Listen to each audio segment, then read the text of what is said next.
Hola, ¿cómo están? Sirviendo en el reino de Dios. Ese es el título de la lección que estamos abordando en esta ocasión, en su segunda parte. Así que sean todos bienvenidos a esta nueva sesión para las células. La sesión 5A, sirviendo en su reino. Los discípulos sirven a Jesús al emplear su tiempo, talentos y recursos en su reino. Es semejante. La verdad que poder definir el reino de Dios en pocas palabras es un gran desafío. De hecho, no voy a tratar de hacer algo que definitivamente la Biblia no lo define en pocas palabras. Hay una expresión con respecto al reino de Dios muy utilizada por el Señor Jesús. Es semejante. Es la expresión que Él ocupa. Así entonces, por ejemplo, en Mateo capítulo 13, versículo 24, el Señor dijo: el reino de los cielos es semejante a un hombre que sembró buena semilla en su campo. Mateo 13:31 dice: el reino de los cielos es semejante al grano de mostaza. En Mateo 13:33 dice: el reino de los cielos es semejante a la levadura que tomó una mujer y escondió en 3 medidas de harina hasta que todo fue leudado. En Mateo 13:44, el reino de los cielos es semejante a un tesoro escondido en un campo. Mateo 13:47 dice: el reino de los cielos es semejante a una red que, echada en el mar, recoge de toda clase de peces. Mateo 18:23, el reino de los cielos es semejante a un rey que quiso hacer cuentas con sus siervos. Mateo 21 dice: el reino de los cielos es semejante a un hombre, padre de familia, que salió por la mañana a contratar obreros para su viña. Mateo 22:2, el reino de los cielos es semejante a un rey que hizo fiesta de bodas a su hijo. Para aquellos que están buscando una definición breve del reino de manera que se pueda cuantificar y consumir, el método Jesús es frustrante. Y sin embargo, Jesús preguntó en voz suficientemente alta para que lo escucháramos: ¿a qué haremos semejante el reino de Dios? ¿O con qué parábola lo compararemos? Dijo en Marcos capítulo 4, versículo 30. Es como si Jesús nos estuviera invitando a explorar el reino con Él. Jesús nos invita a experimentarlo y pasar nuestras vidas en el reino. Vamos entonces, hermanos, a la porción del estudio que habla del estudio personal 1 y nos habla del reino de Dios. Y a través de la introducción, hemos dicho que el concepto de un reino y un rey son extraños para la mayoría de los estados de nosotros en los Estados Unidos. Sin embargo, tenemos muchos ejemplos en la historia y en la cultura popular de reyes y reinos. Vamos entonces a decir, en el espacio debajo, en el libro, por supuesto, describa algunos atributos de un reino y algunas características de un rey, tanto buenas como malas. Yo diría que parte de los atributos de un reino, digo solo para participar con mi opinión, lo importante es que ustedes puedan participar en la célula, es que un reino tiene un territorio definido. Un reino tiene un rey, tiene un trono, tiene normas. Así que vamos a decir que con respecto al reino, diría, por lo menos opinaría esas cosas, esas características. Con respecto al rey, podría decir que se le es otorgada autoridad, tiene privilegios, ejerce sobre otros esa autoridad, etcétera. No, digo, ustedes pueden participar. cómo la metáfora le ayuda a comprender el reino de Dios y el obrar de Dios en nuestro mundo. A mí me ayuda a visualizar a Dios como rey, porque el rey es digno de ser obedecido.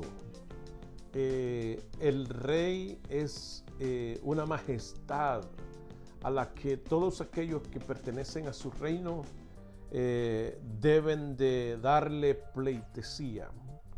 Entonces, a mí, tener a mi Dios como rey, a quien debo de inclinarme, a quien debo de servir, al quien debo de ser leal, me ayuda mucho para comprender mi relación.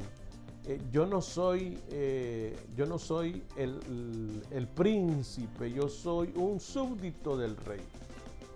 Yo prefiero pensar de esa manera, que yo soy un esclavo del rey. Y me gusta esa posición.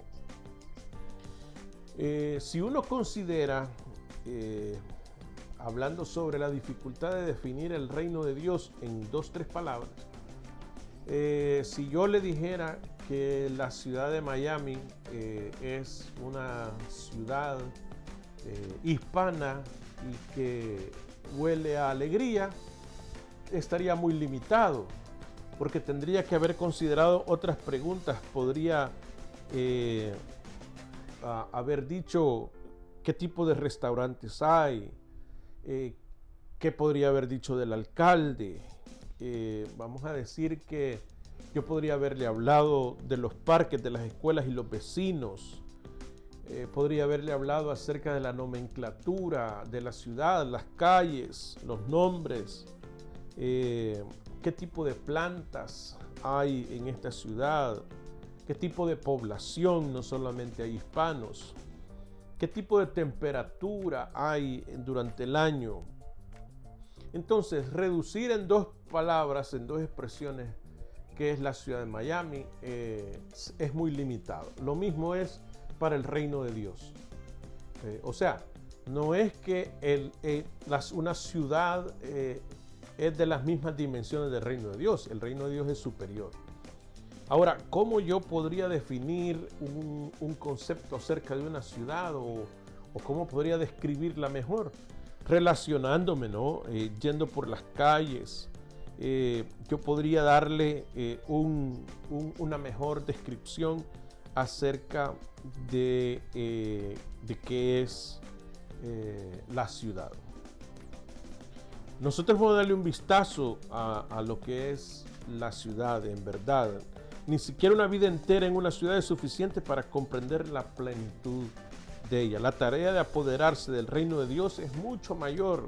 Y sin embargo, Jesús dijo que los niños están mejor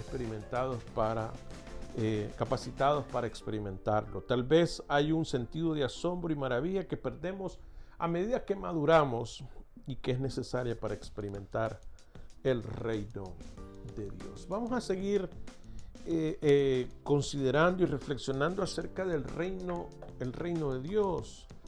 ¿Qué impide que muchas personas se entreguen por completo para servir a Jesús, el Rey de Reyes? Yo creo que a veces hay una falta de entendimiento de los roles que ocupamos. Por eso digo yo que a mí me gusta entender, me gusta pensar que yo soy un esclavo del Rey, que yo pertenezco al reino, pero no soy uno igual al Rey. Hay una tendencia a tener ese trato igualitario. No, es que nosotros somos hijos del Rey. Sí, amén, pero no somos el Rey. El Rey tiene su majestad. Para mí Dios tiene su majestad. Por supuesto que soy parte de la familia de Dios, no estoy diciendo lo contrario, pero no soy Dios, ni soy el Rey. Yo soy parte del reinado y me gusta entender de que Dios es el Rey. Me gusta dejar claro cuál es mi rol delante del Rey. Yo creo que algunos tienen ese concepto de que deben de ser servidos y no de servir.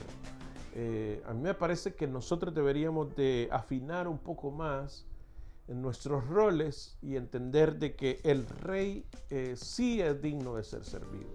Por lo tanto, yo debo de servir en el reino de Dios. ¿Qué decisiones puede tomar para servir hoy en el reino? Disculpen el corrector de las letras me hace una mala jugada y luego aparecen palabras en inglés. Pero ¿qué decisiones puede tomar para servir hoy en el reino? Es lo que quiere decir esa expresión. Yo creo que debo de tomar un lugar en el reino. Yo sigo y me mantengo en mi rol. No sé qué le parece a usted. Lea cada uno de los siguientes pasajes y note qué dice cada uno de ellos acerca del reino. Vamos entonces a ir a la escritura y vamos a ver en primer lugar Mateo 6, 31 al 33. Mateo 6, 31 al 33. Dice de la siguiente manera: no os afanéis pues diciendo qué comeremos o qué beberemos o qué vestiremos, porque los gentiles buscan todas estas cosas, pero vuestro Padre Celestial sabe que tenéis necesidad de todas estas cosas. Mas buscad primeramente el reino de Dios y su justicia, y todas estas cosas os serán añadidas. Esta porción de la Biblia entonces nos habla del reino de Dios. Y hay que procurarlo, hay que buscarlo, hay que estar bajo el reinado de Dios. Porque entonces está hablando del afán de encontrar las cosas necesarias, el vestido y la comida.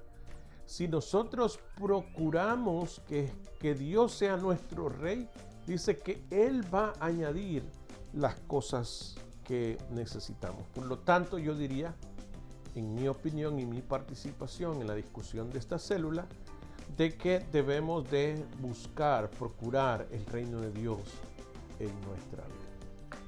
Vamos a leer Juan capítulo 18, versículos 33 al 38.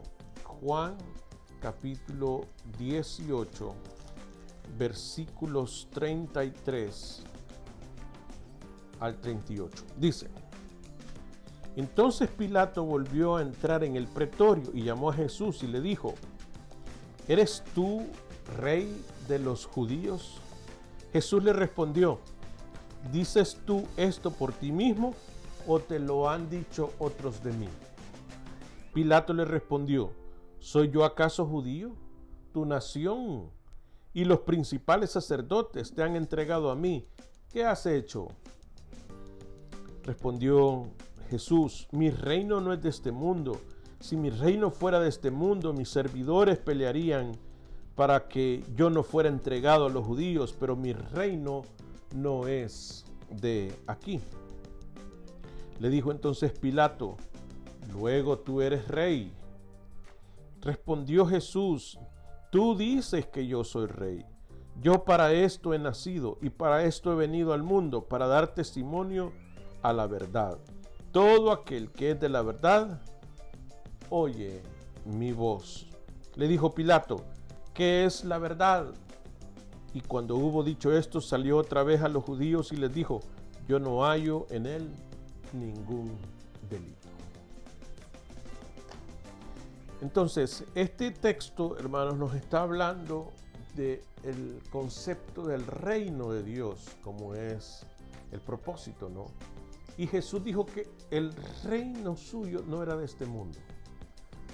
No, por lo tanto, dice, si así fuera, mis ángeles hubieran venido a defenderme y no entregarme a los judíos. Entonces, en la discusión, Pilato le dice: entonces, tú sí eres rey. Tú lo dices. Al final, Pilatos estuvo enterado y se dio por enterado de que Jesús no estaba procurando ser un rey terrenal. Y eso le hizo pensar de que las acusaciones de los judíos no correspondían a Jesús. Vamos a Lucas capítulo 17. Lucas capítulo 17, versículo 20 al 21. Y dice de la siguiente manera. Preguntado por los fariseos cuándo había de venir el reino de Dios, les respondió y dijo, voy a leer de nuevo. Preguntado por los fariseos cuándo había de venir el reino de Dios, les respondió y dijo, el reino de Dios no vendrá con advertencia, ni dirán helo aquí o helo allí, porque aquí el reino de Dios está entre vosotros. Entonces, donde está Jesús, está el reino de Dios. Donde Jesús tiene un trono, donde Jesús tiene participación, ahí se ejerce el reino de Dios. Así que no hay una inversión mejor para nuestro tiempo, talentos y riqueza que invertir en el reino de Dios. Dice Mateo 6:20, sino haceos tesoros en el cielo, donde ni la polilla ni el orín corrompen, y donde ladrones no minan ni hurtan. El reino de Dios es semejante a, es mucho más amplio, un concepto que humanamente es difícil comprenderlo. Vamos entonces ahora al estudio personal 2 y vamos a hablar acerca de nuestro lugar en el reino de Dios. Nuestro lugar en el reino de Dios. Todo reino tiene un rey. Gracias a Dios no hay otro rey como Jesús. Él es un rey humilde, un rey poderoso, un rey recto, un rey fiel, un rey justo, un rey misericordioso. A medida que usted conozca más a Jesús como el rey, aprenderá más acerca de su reino. Mateo 25 nos da un vistazo de Jesús como rey, pero tal vez no sea lo que usted espera. Encontramos que nuestro rey se identifica a sí mismo con lo menor de esto: el hambriento, el sediento, el extraño, el desnudo, el enfermo y el encarcelado. Así que vamos a ver Mateo 25, 31 al 46. Dice, cuando el Hijo del Hombre venga en su gloria y todos los santos ángeles con él, entonces se sentará en su trono de gloria y serán reunidas delante de él todas las naciones y apartará los unos de los otros, como aparta el pastor las ovejas de los cabritos, y pondrá las ovejas a su derecha y los cabritos a su izquierda. Entonces el rey dirá a los de su derecha, venid benditos de mi Padre, heredad el reino preparado para vosotros desde la fundación del mundo. Porque tuve hambre y me disteis de comer, tuve sed y me disteis de beber, fui forastero y me recogisteis, estuve desnudo y me cubristeis, enfermo y me visitasteis, en la cárcel y venisteis a mí. Entonces los justos le responderán diciendo, Señor, ¿cuándo te vimos hambriento y te sustentamos, o sediento y te dimos de beber? ¿Y cuándo te vimos forastero y te recogimos, o desnudo y te cubrimos? ¿O cuándo te vimos enfermo o en la cárcel y vinimos a ti? Y respondiendo, el rey les dirá, de cierto os digo que en cuanto lo hicisteis a uno de estos mis hermanos más pequeño, a mí lo hicisteis.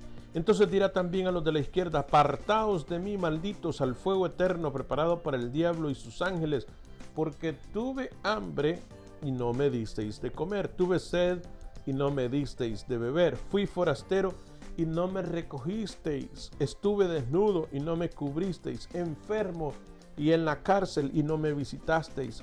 Entonces también ellos le responderán diciendo, Señor, ¿Cuándo te vimos hambriento, sediento, forastero, desnudo, enfermo o en la cárcel y no te servimos? Entonces les responderá diciendo: de cierto os digo que en cuanto no lo hicisteis a uno de estos más pequeños, tampoco a mí lo hicisteis. E irán estos al castigo eterno y los justos a la vida eterna. ¿Con quién se identifica usted? ¿Con las ovejas o con los cabritos? ¿Por qué?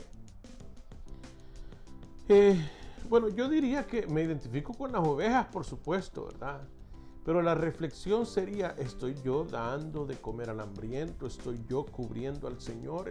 ¿Estoy yo visitando al enfermo, al que está en la cárcel? ¿Estoy ayudando?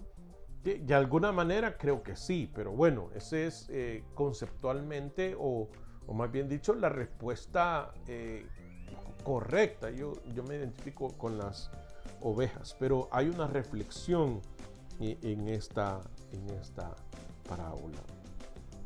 Jesús dejó claro cómo debemos amar, cuidar a otros y servirnos unos a otros, especialmente a un desvalido. Tampoco Jesús se quedó atrás a cierta distancia para dar estas instrucciones sin antes darse a sí mismo como un ejemplo. A lo largo del Nuevo Testamento encontramos a Jesús sirviendo y ayudando a otros necesitados. Él también le enseñó esto a sus discípulos. Y leemos entonces Marcos capítulo 10, versículo 42 al 45. Dice: mas Jesús llamándolos les dijo: sabéis que los que son tenidos por gobernantes de las naciones se enseñorean de ellas, y sus grandes sobre ellas potestad, pero no será así entre vosotros, sino que el que quiera hacerse grande entre vosotros será vuestro servidor, y el que de vosotros quiera ser el primero será siervo de todos, porque el Hijo del Hombre no vino para ser servido, sino para servir y para dar su vida en rescate por muchos. Nuestro lugar en el reino de Dios. Jesús nos dio el ejemplo de una vida de servicio constante para diferentes tipos de personas en varios tipos de situaciones, y Él espera lo mismo de nosotros. Nos amamos unos a otros porque Cristo nos amó. Nos servimos unos a otros porque Cristo nos sirvió. Nos sacrificamos y morimos a nuestra comodidad y conveniencias por el bien de otros porque Cristo sacrificó su vida en la cruz por nuestro bien. ¿Hay algún tipo de personas a quien usted considera que es más fácil de servir?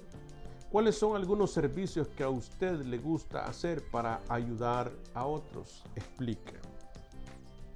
Bueno, estoy supuesto como pastor a servir en cualquier área de la iglesia, visitar enfermos, visitar a los que están en la cárcel, hacer algo para dar de comer al hambriento, hacer algo para que el que sufre tenga alivio, el participar de que el que no tiene que comer tenga comida, etcétera, etcétera. Y por supuesto que de una u otra manera lo logro hacer. No seré solamente visitador de enfermos, no seré solo uno que suple para el hambriento, pero dentro de mi rol como pastor, yo debo de suplir esas necesidades. ¿Y qué me gusta hacer para ayudar a otros? Ciertamente que me gusta el ministerio pastoral. Me gusta entender de que el pastorear no solamente se refiere a estar detrás de un púlpito, sino que también seguir el ejemplo de Jesús, que así como Él sirvió, yo también debo de servir a otros. Que Dios impida que yo llegue al pensamiento de que porque soy el pastor, me tienen que servir a mí y yo olvidarme de servir a otros. Por eso dije, yo prefiero entender a Jesús como el rey y yo como un súbdito o un esclavo. ¿Cómo puede esforzarse esta semana para servir fuera de su zona de comodidad? Escriba un plan. Es difícil, hermanos, que yo me salga de mi área de comodidad o de mi rol. O sea, yo como pastor necesito estar teniendo en mente que yo debo de servir a los demás. Por lo tanto, nuestro rol o nuestro lugar en el reino de Dios debe de ser para bien de los demás, no para mi bien, sino para el bien de los demás. Hemos concluido la segunda parte de la sesión 5, sirviendo en su reino, entendiendo que los discípulos sirven a Jesús al emplear su tiempo, talentos y recursos en su reino. Esto como parte de todo el proceso de la vida, viviendo las disciplinas espirituales. Tenemos que servir, tenemos que orar, tenemos que congregarnos, tenemos que leer la Biblia, tal cual hemos estado estudiando en nuestras semanas pasadas, porque debemos de vivir las disciplinas espirituales. Espero que el servicio sea parte de su vida. Espero que estos estudios estén siendo de bendición para todos los miembros de la serie. Para mí es un gusto poderles compartir mis comentarios acerca de estas enseñanzas. Será hasta una próxima vez. Dios me lo bendiga.